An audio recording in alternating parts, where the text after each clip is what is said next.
थंबनेलवरून तुम्हाला समजलंच असेल की आज आपण बनवणार आहोत आळूची वडी, ज्याला गुजरातीमध्ये पात्रा वडी असं देखील म्हटलं जातं। बऱ्याचदा काय होतं ना, आळू वडी बनवताना जे बेसनाचं मिश्रण आपण बनवलेलं असतं ना, ते खूप सैल पडतं किंवा आंबट गोड तिखटचं प्रमाण बिघडलं जातं। वड्या बनवताना रोल सैल पडला जातो, तळताना वड्या सुटतात किंवा वड्या रोल करायला जमत नाही। तसेच आळू वडी बनवताना कोणत्या वड्यांची पानं वापरावी आणि कशी ती पानं ओळखावी, अशा अनेक टिप्स मी ह्या व्हिडिओमध्ये सांगितलेल्या आहेत। तर व्हिडिओ शेवटपर्यंत नक्की पहा। चला तर मग आपण आता व्हिडिओला सुरुवात करूया। तर ह्या ठिकाणी मी 2 कप बेसनाचं पीठ घेतलं। यासाठी मी चणा डाळ पॅनमध्ये साधारण 1 ते 2 मिनिटांसाठी भाजून घेतली आणि मग ती थंड करायला ठेवली। डाळ पूर्णपणे थंड झाल्यावर ती दळायला दिली।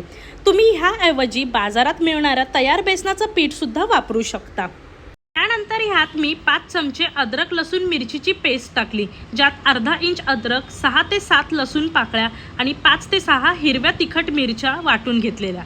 आणि त्यानंतर मग आता ह्यामध्ये पाव चमचा हळद आणि पाव चमचा हिंग टाकून घेतलं।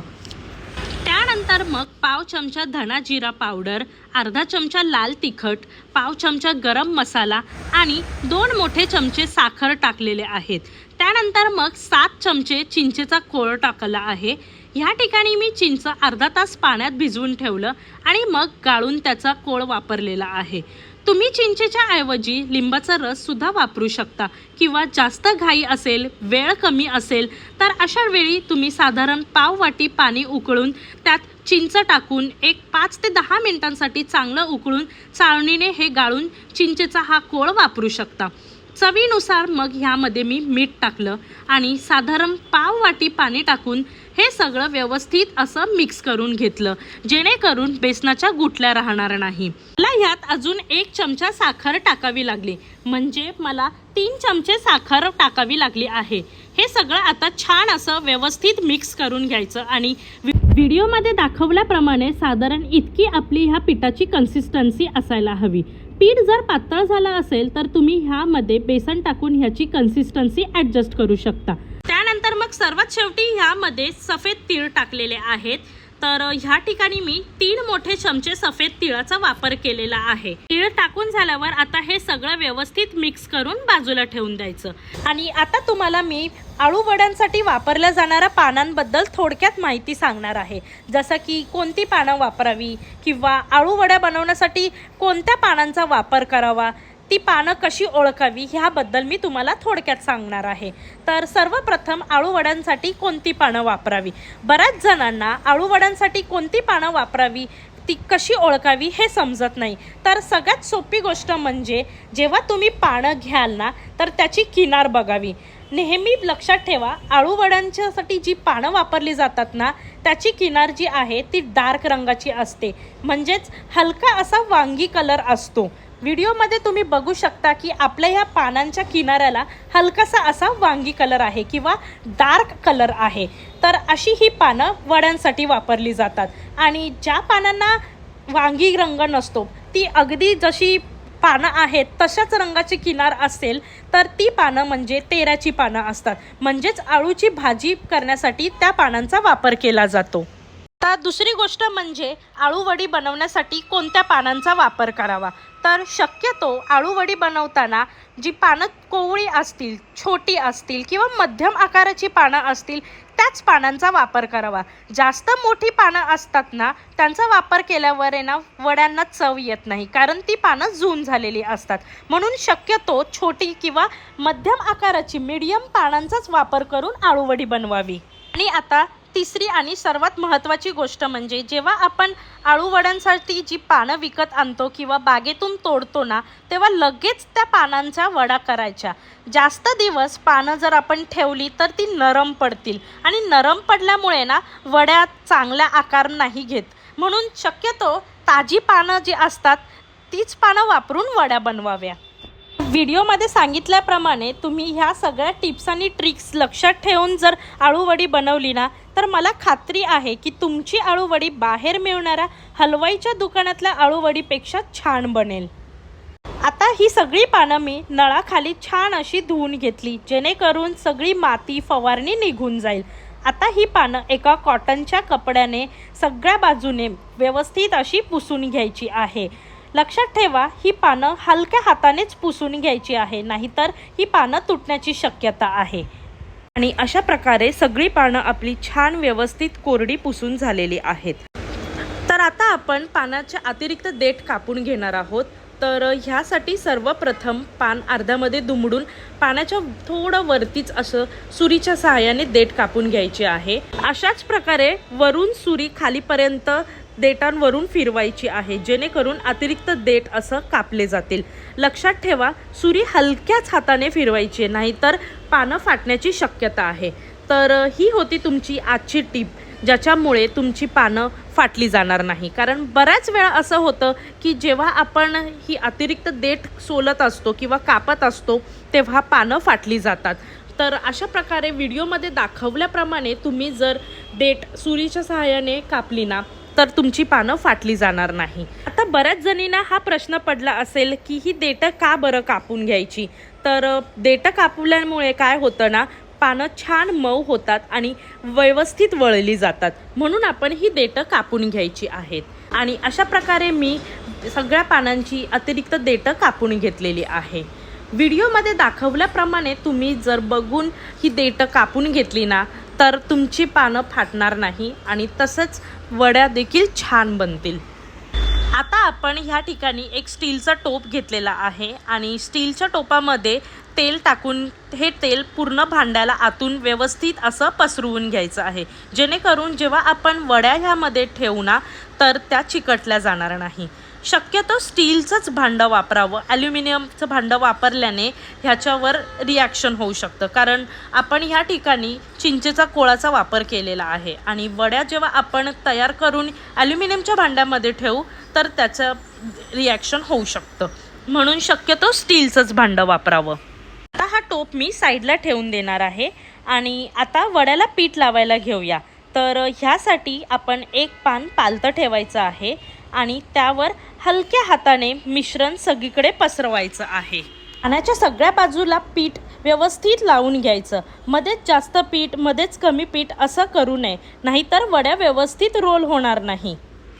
ह्या ठिकाणी मी पानाच्या किनाऱ्याला देखील पीठ व्यवस्थित असं लावून घेतलेलं आहे। आणि दुसरं पान ठेवताना पहिल्या पानाच्या विरुद्ध दिशेला हे पान ठेवायचं आणि पीठ पसरवून लावायचं। इथे मी एका वेळी 5 ते 6 पानं वापरून एक वडीचा रोल बनवत आहे, कारण ही पानं थोडी मोठी आहे। तुमच्याकडची पानं जर छोटी असतील तर तुम्ही एका वेळी 7 ते 8 पानं वापरून एक रोल देखील बनवू शकता। तुम्ही पानं कमी जास्त ठेवू शकता, तुम्हाला जितका जाड रोल हवा असेल त्याप्रमाणे तुम्ही पानं वाढवू किंवा कमी करू शकता। लक्षात ठेवा, पानाच्या सगळ्या बाजूने हे पीठ व्यवस्थित असं लावून घ्यायचं आहे। तर व्हिडिओमध्ये तुम्ही बघू शकता की आपण ह्या पानांना सगळ्या बाजूने व्यवस्थित असं हे पीठ लावून घेतलेलं आहे। आता ही पानं थोडीशी आतल्या बाजूला दुमडून घ्यायची आहेत, जेणेकरून रोल करताना पीठ बाहेर येणार नाही। तर ह्यासाठी सर्वप्रथम वरच्या बाजूचे टोकं जी आहेत ती आतल्या बाजूला दुमडून घ्यायची आहे, तसेच खालच्या बाजूचे देखील टोकं दुमडून घ्यायची आणि मग उजव्या व डाव्या बाजूने थोडेसे अशी ही पानं आतल्या बाजूला दुमडून घ्यायची आहेत। त्यानंतर आता हा रोल आतल्या बाजूला घट्ट असा वळवून घ्यायचा आहे, जेणेकरून हा रोल उकडताना सुटला जाणार नाही। व्हिडिओमध्ये दाखवल्याप्रमाणे तुम्ही जर हा रोल घट्ट असा वळला ना, तर मी तुम्हाला खात्री देऊन सांगते की तळत असताना तुमच्या वड्या सुटल्या जाणार नाही। इतका घट्ट हा तुम्ही रोल वळवाल ना, तितक्या जास्त तुमच्या वड्यांना लेयर्स येतील, म्हणून शक्य होईल तेवढं घट्ट हा रोल वळवून घ्यायचा। इथे मी 2 रोल्स तयार करून घेतलेले आहेत आणि अशा प्रकारे तयार झालेल्या आहेत आपल्या ह्या वड्या। आता ह्या वड्या आपण वाफवून घ्यायच्या आहेत। तर ह्यासाठी मी कुकरमध्ये पाणी टाकून हे टोप ठेवलेलं आहे आणि आता कुकरला 3 शिट्या होईपर्यंत आपण ह्या वड्या वाफवून घ्यायच्या आहेत।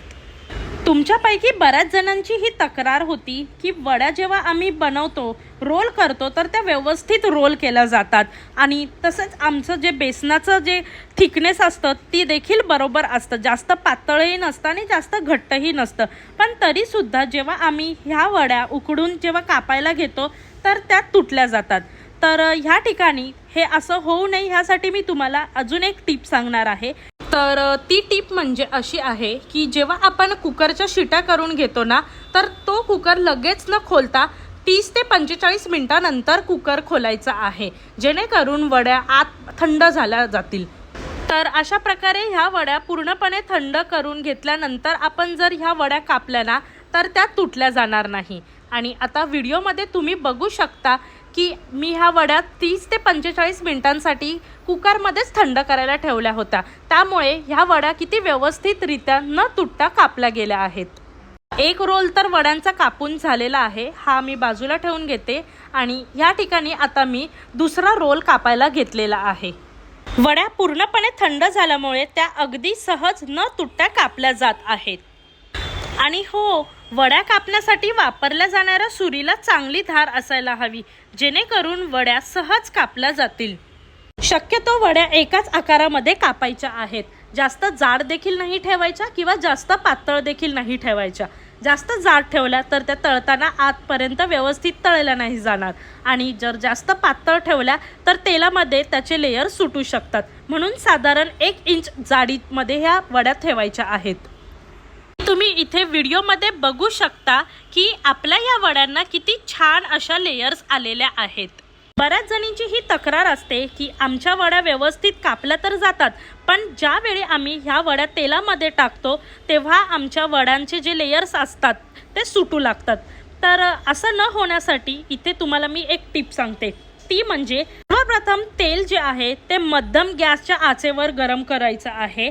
तेल जास्तही गरम नसावं आणि जास्तही थंड नसावं, कारण तेल जर जास्त गरम किंवा जास्त थंड असेल तरीही वड्या तेलामध्ये सुटू शकतात, म्हणून तेल मध्यम गॅसच्या आचेवरच गरम करून घ्यायचं। मग एक एक करून तेलामध्ये वड्या सोडायच्या आहेत। एका वेळी साधारण 4 ते 5 वड्याच सोडायच्या। जास्त वड्या सोडल्या तर तेल थंड होऊन वड्यांचे जे लेयर्स आहेत ते सुटू शकतात। वड्या तेलात सोडल्यावर गॅस मध्यम आचेवर ठेवून वड्या 20 ते 25 सेकंदांसाठी व्यवस्थित तळू द्यायच्या आणि मग दुसऱ्या बाजूला पलटून तळून घ्यायच्या। मग त्यानंतर वड्या तळत आल्यावर गॅस स्लो करून कढईतून काढून प्लेटमध्ये घ्यायच्या।